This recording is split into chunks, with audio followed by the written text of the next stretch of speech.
KATC Weather Lab. Here's Rob's forecast.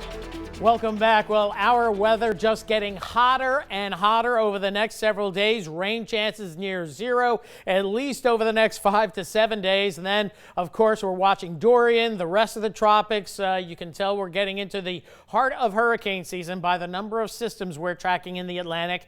And that totals right now at 5. So let's take a look first off at the radars. We've been dialing into the East Coast Florida radars this evening, showing Dorian, and we're using the San Juan radar, so nice way to see the storm. And again, you can see the eye of Dorian, not as organized, ragging a little bit more open off to the east, but tropical rain bands working their way into Florida during the course of this afternoon, with some locally heavy tropical rain bands coming in around Daytona Beach by the Space Coast. Highest winds, worst weather just offshore, but it's right near the coast, and it's going to be pins and needles over the next several days with this storm. Coming in a little bit closer, you can see some of those rain bands right at the Space Coast right now, Kennedy Space Center, and again, those heavier tropical rain bands trying to work their way toward Daytona Beach, and this will be the situation all night long. The farther south you go in Florida now, the better off you're going to be. Here's the infrared water vapor imagery, and we got two systems to look at.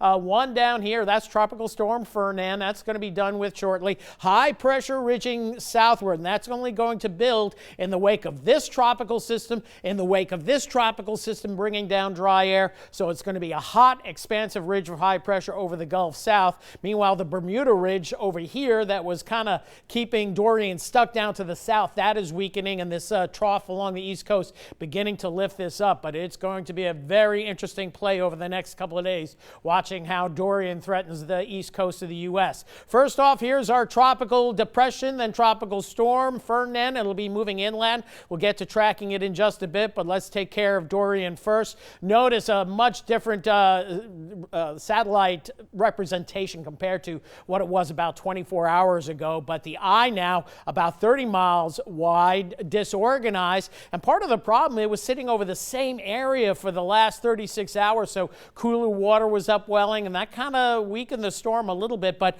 now the wind field is spreading out, and this is going to be going over warmer water, fresh warmer water, so this is why the National Hurricane Center is going to maintain this as a Category 2 storm over the next several days. 110-mile-an-hour winds, Hurricane Center that says that might be a little generous, but nonetheless, it's going to stay probably close to a Category 2 and then scrape the coast, from especially the Carolinas, from South Carolina up through North Carolina, and then eventually move out to sea and perhaps threaten the Canadian Maritimes as a pretty nice storm, although it won't be tropical. So here we go with the wind field, and notice the radius of the strong tropical storm force winds staying just offshore Florida. The red represents hurricane force winds, yellow minimal tropical storm force winds. But as we get closer to Georgia, you can see Savannah here, those radius of stronger tropical storm force winds edging inland. Then we get to Charleston, strong tropical storm force winds, hurricane force winds right along the coast, across the entire coast of South Carolina,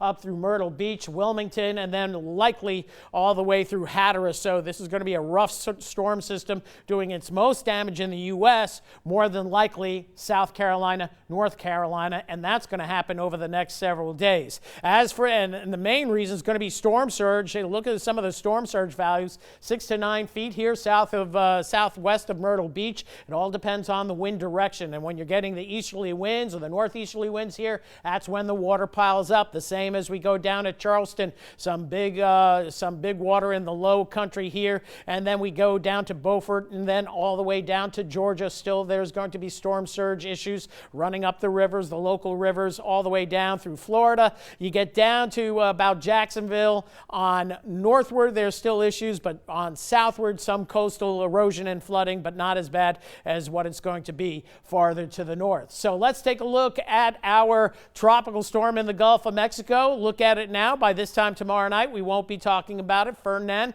has 50-mile-an-hour winds. It's going to get close to a higher-end tropical storm through tomorrow. Landfall in Mexico. Heavy rain threat through South Texas. Tropical storm warnings for the coastal portions of Mexico at this point, but none in the U.S. Then we look out at the rest of the Atlantic. Here's FERNAND. Here's Dorian. This system has about a 50% chance of developing, but moving away. This was upgraded to tropical depression number 8. That's going to be moving out to sea and may even be upgraded to a tropical storm now. The bulletins are just racing in. And then there's a 70% chance that this tropical wave in about 5 days will be developing. So a lot going on. We look at the European model. We see TD8, which will be Gabrielle out here. That other storm system moving out to sea. Here's Dorian, the other storm system in Mexico. And notice we're high and dry the whole time as Dorian parallels the east coast of the U.S. and moves off to the northeast. And we'll still be watching tropical activity coming off the African coast over the next couple of weeks. We're not done yet, and maybe not done in the Gulf of Mexico,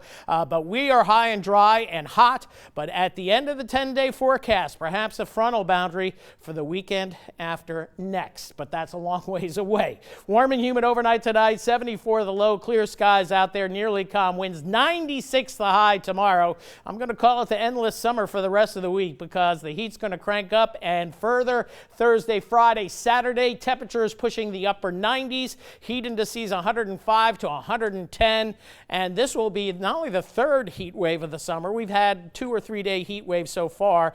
The third one is going to be the longest one, and it's in September, which makes it that much rougher. Worse, yeah, for Maybe sure. a front 2.5 weeks down the road. All right, thanks, Rob.